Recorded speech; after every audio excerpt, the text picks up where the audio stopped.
Seguimos en BTV Noticias. Como bien adelantaba Miguel, es momento de recibir al presidente de Factum, Oscar Botinelli, para analizar esta llamada crisis política en el gobierno. Oscar, bienvenido, buenas noches, ¿cómo estás? Buenas noches, ¿qué tal? ¿Cómo están?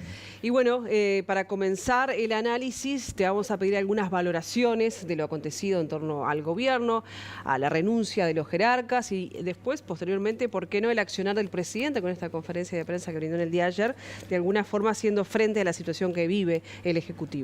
Bueno, en primer lugar, aclarar, acá no hubo, ni hay en el panorama, crisis institucional. Hay que tener mucho cuidado con los términos. Yo recuerdo, en la época de Pacheco Areco se decía la dictadura de Pacheco Areco, después vino la dictadura, ¿verdad? Entonces hay que tener cuidado cuando se usan términos demasiado altisonantes. Lo que hay, sin ninguna duda, crisis institucional cuando un poder del Estado atropella al otro, no que si alguien miente, precisamente está previsto el delito de mentir ante la justicia, ¿no? O de ocultar a la justicia. Entonces eso no es crisis institucional, no hay. Lo que hay sí es una crisis política que impacta en la composición del gobierno, en particular de carteras clave, nada menos que la de la política exterior y la de la seguridad y el gobierno en general. Debilita la imagen del país, ha quedado debilitada la imagen del país y debilita la imagen del presidente de la República. Por supuesto, no hay ningún mérito para juicio político, que algo que algunos opinantes, ningún político lo planteó, pero alguna gente opina. La imagen internacional del país, voy a presentar como botón de muestra uno de los diarios más prestigiosos de habla española, que es un diario además moderado, no de ningún extremo político, El País de Madrid. Tituló la noticia más importante del sábado de las Américas, después de lo de Israel-Gaza, lo más importante fue Uruguay. Claro. Tituló, un narco a la fuga, un pasaporte y la renuncia del canciller.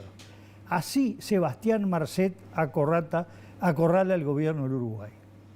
Y hoy, haciendo un paneo de periodismo, prensa, portales, etcétera, de la prensa internacional, se encuentra que hacen todos una vinculación entre Uruguay, o el gobierno uruguayo, Paraguay, narcotráfico, asesinato de un fiscal paraguayo y Confederación Sudamericana de Fútbol. Toda esa mezcla que realmente Uruguay hace mucho que no salían titulares de esta naturaleza. El presidente, bueno, primero guarda silencio varios días. Incluso está en Washington hablando sobre las virtudes del Uruguay cuando le acaba de renunciar el canciller. Tarda en tomar decisiones, claramente en la conferencia de prensa busca minimizar el tema y da realmente explicaciones poco contundentes, más formales. Por ejemplo, no hubo no sé qué legales, errores legales y las medidas que tomó fueron las mínimas que le habían reclamado gente de su partido, gente de los socios de la coalición y de la oposición, que era que se fuera el ministro del Interior, el viceministro del Interior y su mano derecha o asesor presidencial. No agregó ninguna medida adicional, sobre todo no se vio autocrítica, no hubo asunción de errores. Y aquí hay que ver que las personas implicadas son todas de su confianza personal. Bustillo es un hombre de confianza directa al presidente que lo trajo de la Embajada de Madrid para la Cancillería para llevar adelante una política más bien presidencial de las relaciones exteriores con un hombre con el que tenía una relación profunda como Bustillo, cuando precisamente con Talvi había un cortocircuito grande. Guillermo Maciel es un colorado que pasó a apoyar a la calle Pou y por lo tanto es una relación de tipo personal, no un blanco que hizo carrera, se acercó a la candidatura. Acordémonos que para el 2014 el nombre para el Ministerio del Interior, el hombre de la calle, era el que está ahora en la Secretaría de Inteligencia Estratégica del Estado, que es Aníbal Garcés, y sí, quedó sustituido por Guillermo Maciel, que está puesto en un ministerio que no era de la calle Pou, donde era Larrañaga, su rival partidario, y la dirección general, la mano derecha de Larrañaga, y pone Maciel como sus ojos y oídos. Por lo tanto, es un hombre de su cerno. Y Heber, si bien no es del grupo estricto de aire fresco, sí, dentro del herrerismo, la 71, siempre fue el hombre más cercano, de mayor vínculo con la calle Pou.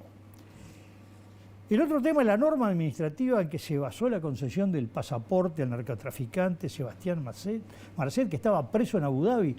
Dos precisiones. Decir, no, porque esto fue de gobiernos anteriores, fue de este gobierno.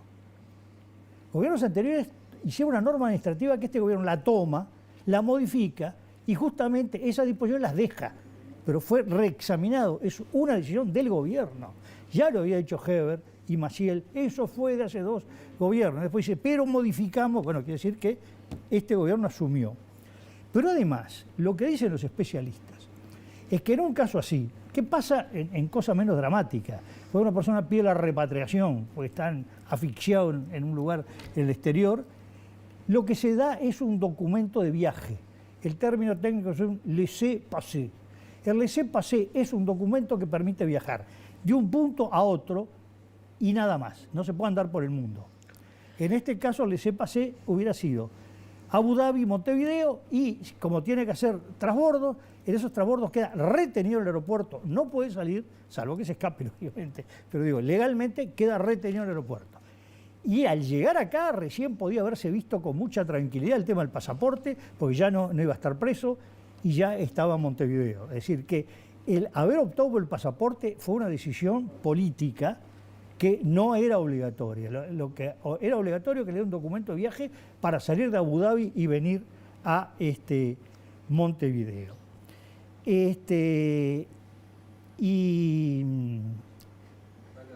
Bueno, y repito, que el tema de cuándo fue y cuándo no fue lo de Interpol, bueno, si estaba acá para buscar el pasaporte, ahí los tiempos coincidían plenamente con todas las noticias de Interpol, ¿no? Te paso a los ministros que han asumido y que están asumiendo en estas horas, porque les ha quedado trabajo pendiente seguramente, ¿no? De los que se fueron. Bueno, trabajo pendiente siempre hay, pero sí picantes. En caso del Ministerio de Relaciones Exteriores, que acaba de asumir el ingeniero Omar Paganini, primero, es obvio, después de lo que se ve, cómo ha quedado la imagen del Uruguay, lo primero que te hace el Ministro de Relaciones Exteriores es salir a blanquear la imagen del Uruguay, que ha quedado ensuciada. No es buena la imagen, a uno no le gusta, ¿no? Entonces, la pregunta que tiene que contestar es qué acciones piensa instrumentar para eso. Y lo segundo, que hace más de un mes, y acá es importante que sea el ingeniero Paganini, que fue el ministro de Energía hasta ahora, que es que hace más de un mes el Parlamento pidió que el Poder Ejecutivo cesara a los miembros de la Comisión Técnica Mixta de Salto Grande y, a su vez, removiera a los 30 y pico personas que fueron designadas en forma directa, donde hay un montón de ediles o militantes del Partido Nacional y algunos, y dentro del Partido Nacional, del sector de Aire Fresco, del presidente delegado, y algunos del Partido Colorado, del sector de Coutinho. Sin duda, este es un tema muy importante que va a tener que abordar Paganini, que a su vez es hombre directo, uno diría, del riñón de Álvaro Delgado.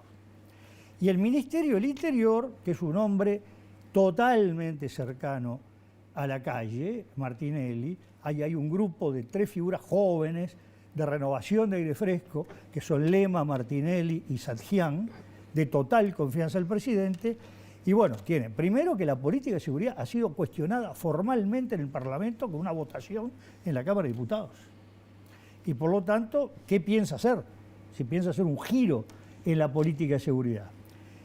Y unido a esto, si va a remover a la cúpula policial. ¿Qué cambios va a hacer en la cúpula policial? Porque él toma el ministerio en un momento que está cuestionado por decisión formal del Parlamento la gestión del Ministerio del Interior y de la política de seguridad. Y por último, hacías mención hace unos instantes a su nombre. ¿Qué lectura se hace o qué significa el paso al costado que da el mano derecha del presidente, Roberto Lafluf?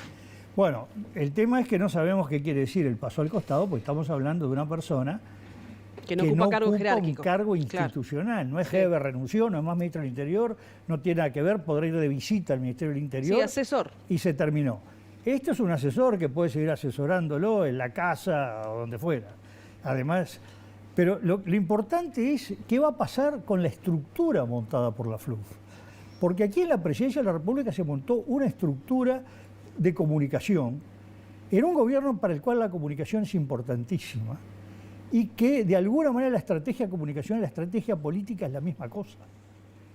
La importancia de la FLUF está en eso, en ser la mano derecha, en uno diría actuar medio al unísono con el presidente de la República y formar una estructura de decenas de personas con vínculos con periodistas, con medios de comunicación, con analistas, con panelistas que reciben la información, los datos, también el manejo de un importante operativo de redes sociales que son para exaltar al presidente y muchas veces para cuestionar o atacar a quienes molestan al presidente, sean de la oposición, socios del gobierno, del propio Partido Nacional, o periodistas, o analistas, o panelistas que han ocurrido. Bueno, esta estructura, con este fenomenal manejo que ha habido en estos 3 años y medio, va a continuar. ¿Quién va a estar al frente? ¿Va a seguir teledirigida por Roberto Lafluf? ¿Va a ser otra persona? Es un tema muy importante porque no hay una visión pública de la existencia de esta estructura y el rol que realiza, que sí lo conoce todo el mundo que está en el medio político y en el medio comunicacional, pero no en la gran opinión pública, y por eso parecería que lo más importante desde el punto de vista político, la ida de Bustillo, Heber o Maciel, y sin embargo uno diría que la clave es la ida o el apartamiento de la oficina de la presidencia de Roberto Lafluf. ¿Nos reencontramos en cualquier momento? ¿Cómo no? Gracias, Oscar. Hacemos